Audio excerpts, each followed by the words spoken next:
तो आज है 8 सितंबर और 8 सितंबर से आपका थर्ड फेज का एग्जाम आपका स्टार्ट हो गया है रस्सी ग्रुप डी का। तो 8 सितंबर थर्ड शिफ्ट का आपका एग्जाम खत्म भी हो गया है। तो जिन लोगों का एग्जाम था आशा करते हैं कि अच्छा गया होगा। आज की इस वीडियो में 8 सितंबर थर्ड शिफ्ट पूछेगा जीके साइंस करंट अफेयर्स का एकदम रियल प्रश्न मिल गया, तो उन सभी प्रश्नों को देखने का प्रयास करेंगे। और इस प्रश्न का जो आपका PDF है वो दोस्तों अब मिलेगा कहाँ, तो टेलीग्राम चैनल पे अपलोड कर दिएगा, वहाँ पर आप जुड़ सकते हैं। इसके अलावा अगर आपको इंस्टेंट चाहिए होगा तो आप हमें व्हाट्सएप मैसेज कीजिएगा, व्हाट्सएप पे आपको भेज दिया जाएगा। ऐसे पूरे प्रश्न मिल जाते हैं। उसके बाद ही दोस्तों आप टेलीग्राम चैनल पर सारे तीनों शिफ्टों के प्रश्न आपको अपलोड कर दिए जाएंगे। इसके अलावा चैनल पर नए हैं दोस्तों, चैनल को सब्सक्राइब कर लीजिएगा, इससे देगा RSC ग्रुप जिससे जुड़े हर पल अपडेट के लिए। तो चलिए शुरू करते हैं आज का कैसा कैसा प्रश्न देखने को मिला था। तो पहला प्रश्न जो देखने को मिला दोस्तों आपका करंट से कि 2021 में जो सबसे ज़्यादा अर्जुन अवार्ड किस खेल में दिया गया था।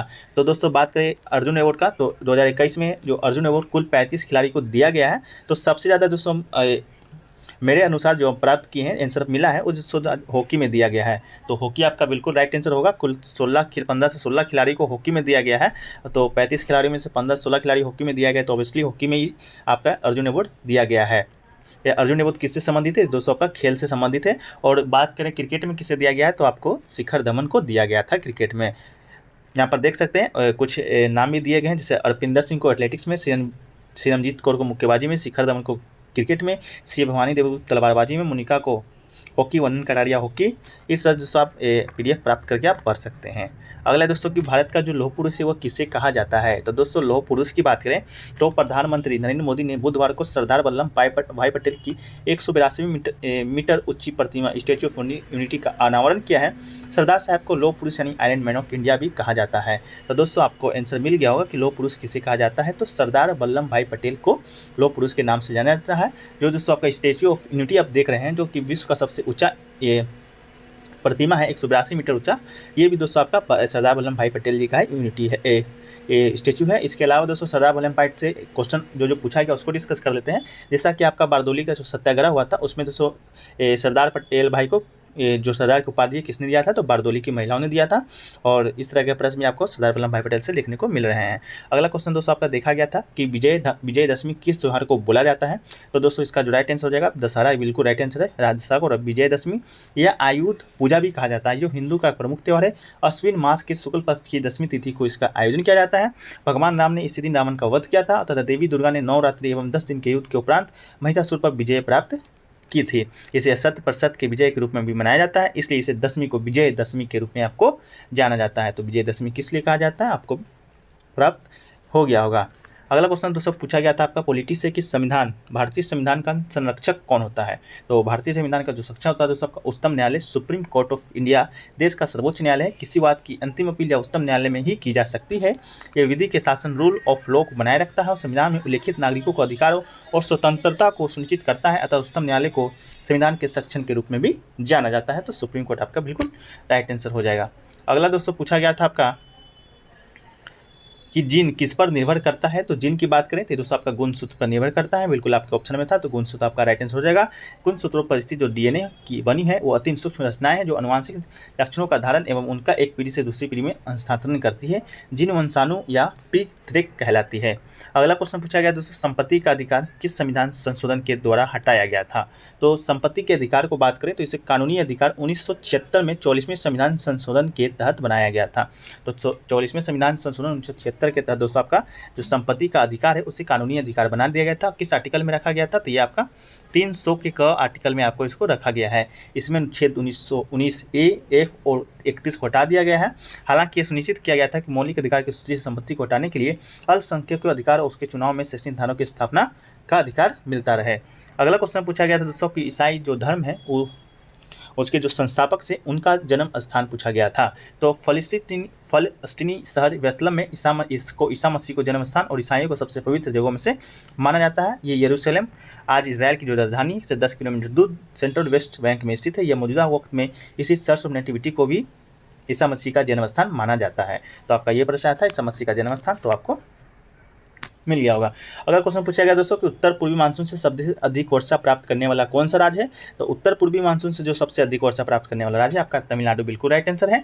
इसके अलावा अगर पूछा गया कि भारत में किस स्थान सबसे ज़्यादा वर्षा होता है, तो आपका मानसून मेघालय में होता है। हालांकि ये क्वेश्चन आपका शेष 90% यही है कि उत्तर पूर्वी मानसून से सबसे अधिक वर्षा प्राप्त करने वाला राज्य आपका तमिलनाडु है।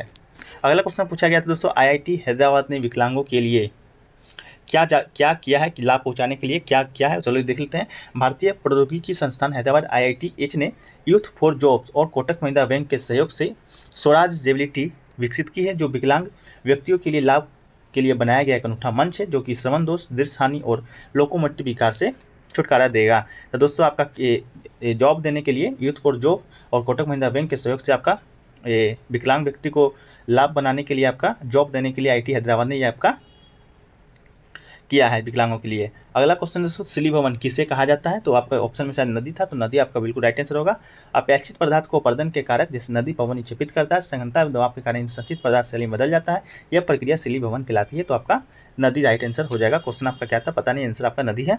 अगला क्वेश्चन, सिद्धवी का न्यूज़पेपर से कुछ रिलेटेड प्रश्न आया था, तो इसका जो क्वेश्चन क्लियर नहीं है, अगर आपके पास क्वेश्चन क्लियर है तो आप कमेंट सेक्शन में बताइएगा, इसको PDF में शामिल कर देंगे। अगला दोस्तों पूछा गया था H+ आयन क्या होता है? अम्ल होता है, क्षार होता है, प्रबल अम्ल होता है, इस तरह का आपका दुर्बल अम्ल होता है, दुर्बल क्षार होता है। तो इसका जो राइट आंसर है दोस्तों आपका प्रबल अम्ल H+ आयन होता है। विलयन में हाइड्रोजन आयनों की उपस्थिति से उसे अम्लीय बना देती है, और यदि विलयन में H+ आयनों की सांद्रता बढ़ती है तो यह विलयन को प्रबल अम्ल बना देता है।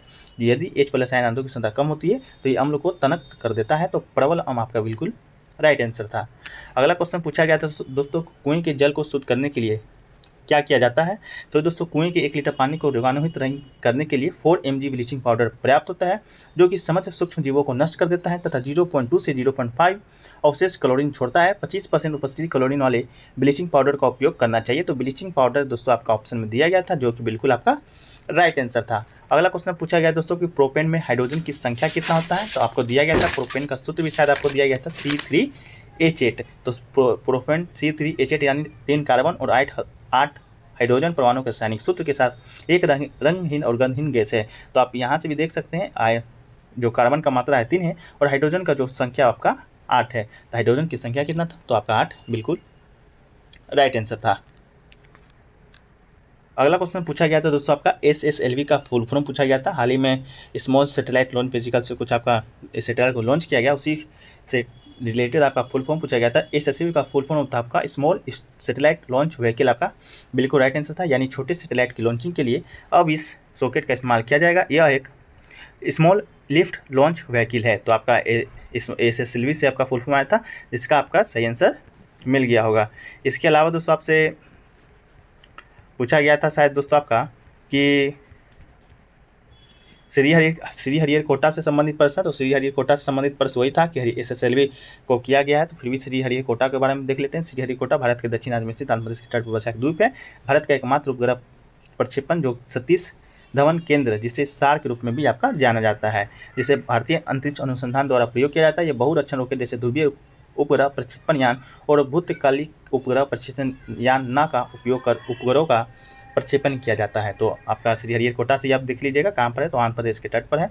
अगला क्वेश्चन दोस्तों शायद समान नागरिक संहिता से आपका रिलेटेड प्रश्न आया था, लेकिन हालांकि ये प्रश्न आपका नहीं आया है, फिर भी देख लेते हैं। अगर प्रश्न आपको लिखा PDF में आ गया है तो समान नागरिक संहिता क्या पता अगले शिफ्ट में आ जाए। या आपका भारतीय संविधान भाग 4 में उल्लेखित है, अनुच्छेद 44 में स्पष्ट से उल्लेख किया गया है कि राज्य भारत के पूरे क्षेत्र के नागरिकों के लिए एक समान नागरिक संहिता को सुनिश्चित करने का प्रयास करेगा।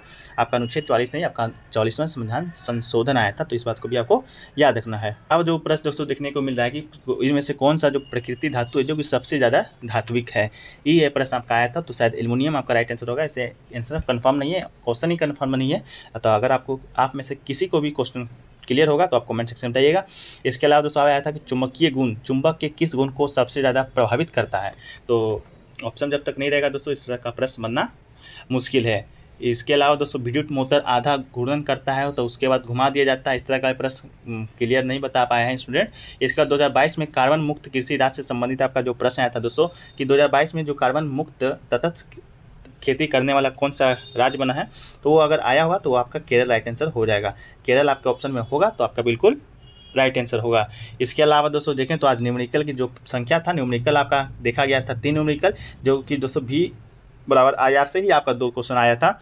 इसके अलावा दोस्तों फ्लेमिंग के बाएं हाथ से आपका प्रश्न आया था। इसके अलावा दूसरे क्वेश्चन देखा गया कि निम्न स्तर पर व्यवस्था बनाई जाती है किस आर्टिकल के तहत बनाया जाता है। तो निम्न स्तर पर व्यवस्था किस आर्टिकल के तहत बनाया जाता है, तो शायद आर्टिकल 73 74 मतलब स्टूडेंट का कहना है, हालांकि ये कन्फर्म आपका नहीं है। तो चलिए दोस्तों, वीडियो को आज यहीं पर समाप्त करते हैं। वीडियो कैसा लगा कमेंट सेक्शन में बताइएगा। अच्छा लगा वीडियो को लाइक कीजिएगा, दोस्तों में अधिक से अधिक शेयर कीजिएगा। चैनल पर नए हैं, चैनल को सब्सक्राइब कर लीजिएगा। फिर मिलते हैं नेक्स्ट वीडियो में, जब तक के लिए जय हिंद, जय भारत।